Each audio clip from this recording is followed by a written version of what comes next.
some spilled sugar. Somehow, it didn't feel quite right. This may seem puzzling. Marty was clearly in a Starbucks store, similar to all the others. But there's a critically important difference between a Starbucks store and a Starbucks experience.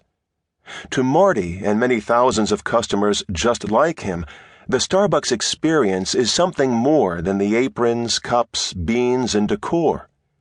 It's an experience that still varies from store to store, despite Starbucks' efforts to homogenize it. That's important because if all Starbucks stores were like that big city hotel lobby store, Marty's afternoon routine would probably be very different.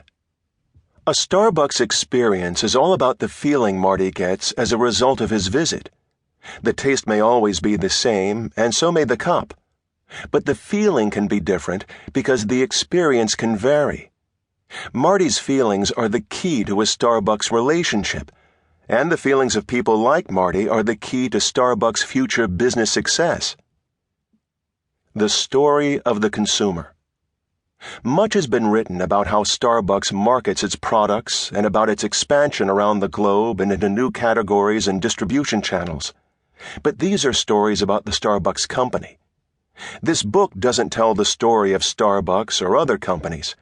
It's not about visionary entrepreneurs, marketing heads, or advertising agencies. Instead, it tells the story of consumers like Marty, because they determine the future success of any organization that markets branded products and services. This book is about how and why Marty and millions of consumers like him form relationships with brands. There are real differences between what motivates a first purchase or visit and what turns that first date encounter into an ongoing relationship, a brand marriage. Companies like Starbucks should never be satisfied with more first dates. Their financial success depends on their ability to build more marriages. After all, Marty wasn't always a Starbucks customer. In fact, 15 years ago, he had never heard of Starbucks. What brought Marty into Starbucks for the first time was curiosity. He wasn't looking to get married to Starbucks, and he wasn't even searching, at least consciously, for a new and different way to satisfy his desire for a daily break from the office. Then some of the folks at work started talking about a new place for coffee that had just opened up. One friend raved about the latte she had enjoyed the day before. Marty isn't a latte lover, but he was certainly interested in finding out for himself what the buzz was all about. So his first date with Starbucks took place, driven simply by Marty's curiosity about what he was hearing and a feeling that maybe he'd like it.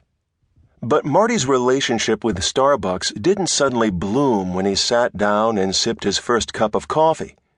Like all meaningful relationships, it evolved. It took shape over several months and through multiple dating experiences as Marty determined, probably subconsciously, just where, how, and if Starbucks fit his life. His relationship evolved from a first encounter into what has become a true brand marriage. Starbucks is now an irreplaceable part of Marty's daily routine. Now, Marty is not the sort of person who marries every brand with which he comes into regular contact. He doesn't have an emotional bond with his Vaughn's grocery store, even though he buys his bottled water, salad dressing, and bananas there. He's not particularly committed to Sears, even though that's where he bought his blue sweater and his leaf blower. Yet he does have a relationship with Starbucks. What's the difference? Starbucks connects with Marty. Vaughn's and Sears do not. This book digs into what we now know about brand relationships and what we've learned about the formation and the value of a genuine brand marriage. It looks at what it takes to keep a marriage healthy and explores what weakens or even kills a relationship. Reciprocal relationships. Not all brand marriages are between consumers and the stores where they shop or where they take their afternoon coffee breaks. Some brand relationships include a service component, where someone like Jason interacts directly with the customers. But plenty of brand relationships involve a branded product and the consumer who buys or uses that product. These relationships range from beer to spark plugs to microwave ovens. There are also situations